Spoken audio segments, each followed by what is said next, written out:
अस्सलामुअलैकुम। मैं हूं अख्तर अब्बासी और आप देख रहे हैं वर्ल्ड स्पोर्ट्स।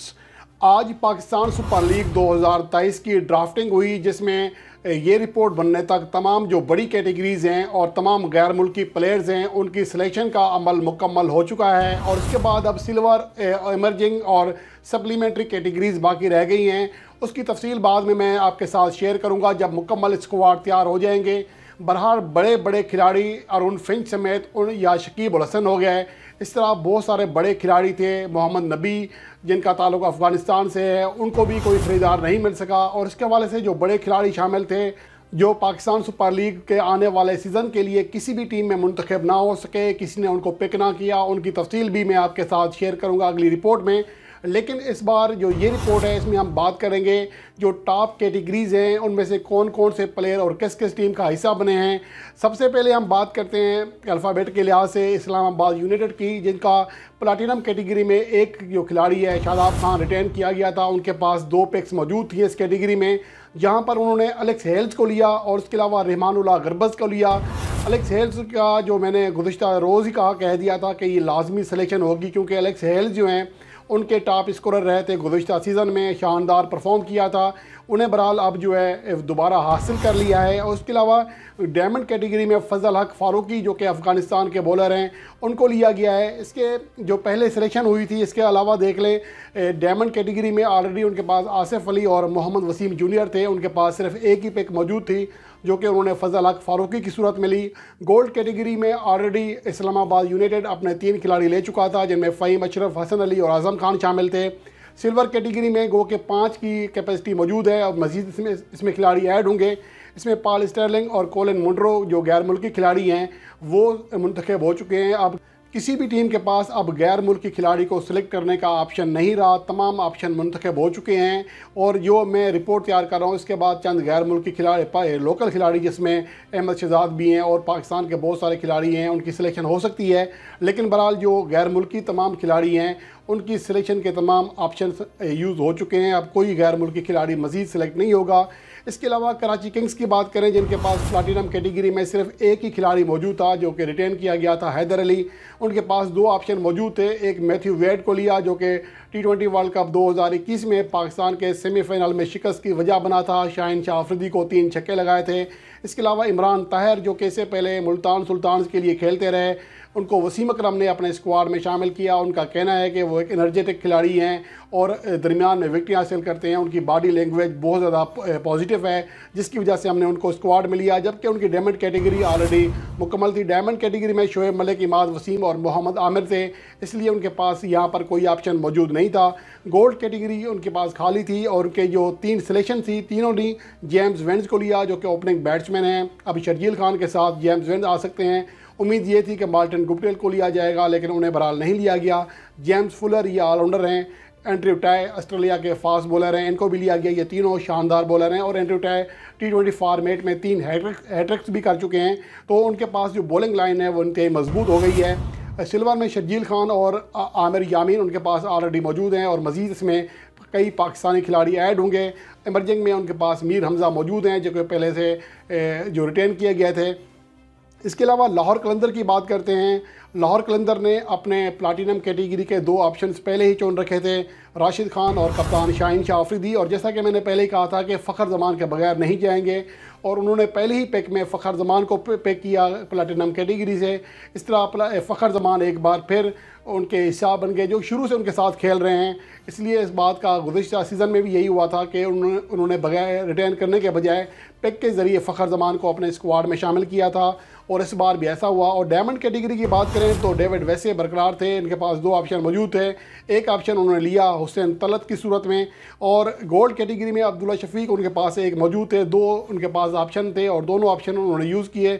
सिकंदर रज़ा जो कि ऑलराउंडर हैं, जिम्बाब्वे के मौजूदा वक्त में शानदार फॉर्म में थे। T20 वर्ल्ड कप 2022 में भी शानदार कारकर्दगी का मुजाहरा किया। तो अभी रवां साल वो जिम्बाब्वे की जानिब से वनडे और T20 फॉर्मेट में ना सिर्फ सबसे ज़्यादा रन्स बल्कि सबसे ज़्यादा विकेटें हासिल करने वाले बॉलर भी हैं, उन्हें शामिल किया गया। लियाम डॉसन जो कि इससे पहले पेशावर ज़ल्मी के लिए खेलते रहे हैं, उन्हें भी गोल्ड कैटेगरी में लिया गया है लाहौर कलंदर के लिए।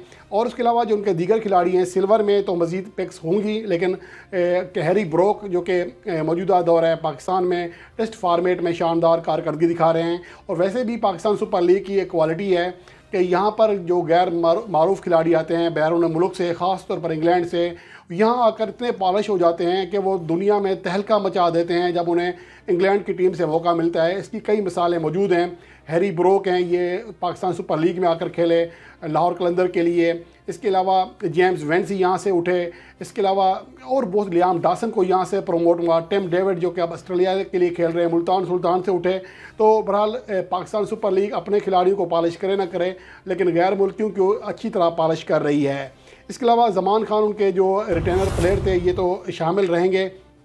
इसके अलावा मुल्तान सुल्तान की बात करें, उनके पास प्लाटिनम में एक खिलाड़ी मोहम्मद रिजवान को बरकरार रखा गया था। 2 ऑप्शन मौजूद थे, उन्होंने दोनों ऑप्शन यूज़ किए। एक डेविड मिलर को लिया जो कि जहर मिजाज साउथ अफ्रीकी बल्लेबाज हैं।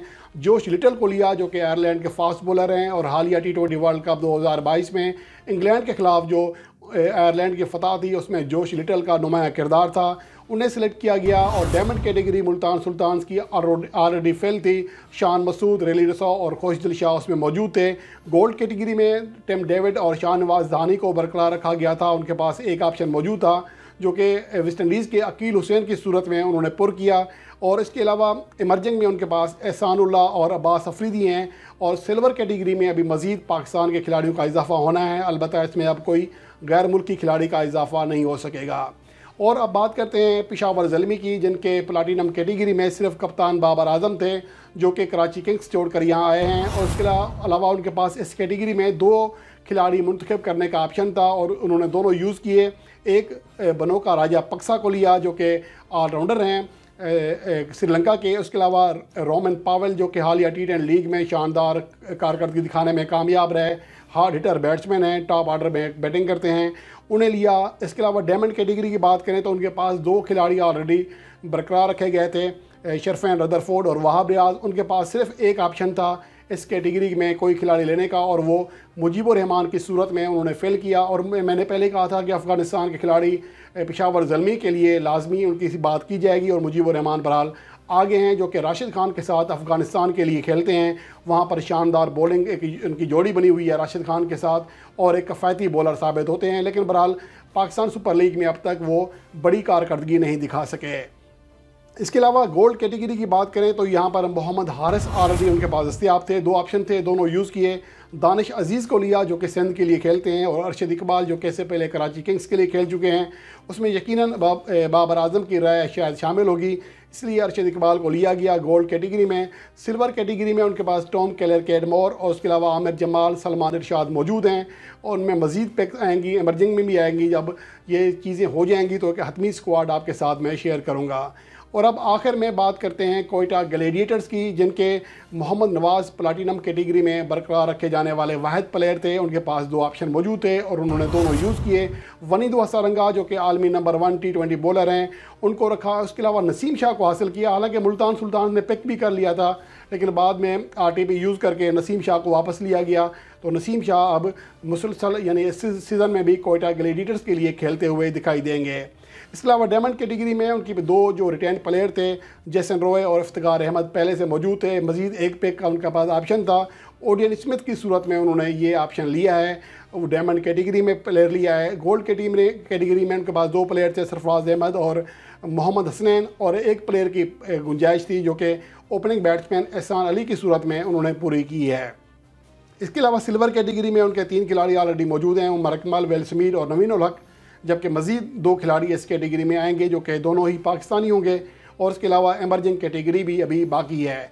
ये सूरत हाल है अब तक की। और बड़े बड़े जो खिलाड़ी हैं जो कि बड़ी प्लाटिनम है, डायमंड है, गोल्ड है, इन कैटेगरीज़ के जितने भी गैर मुल्की प्लेयर्स हैं या पाकिस्तानी प्लेयर्स हैं उनके सिलेक्शन का अमल मुकम्मल हो चुका है। अब जो दीगर खिलाड़ी हैं वो सिल्वर कैटेगरीज़ में या इमर्जिंग में या फिर सप्लीमेंट्री जो कैटेगरी है उसमें से मुंतखब हो सकते हैं। और जब ये मुंतखब हो जाएंगे तो हतमी स्क्वाड आपके साथ मैं शेयर करूँगा सिर्फ़ और सिर्फ वर्ल्ड स्पोर्ट्स पर।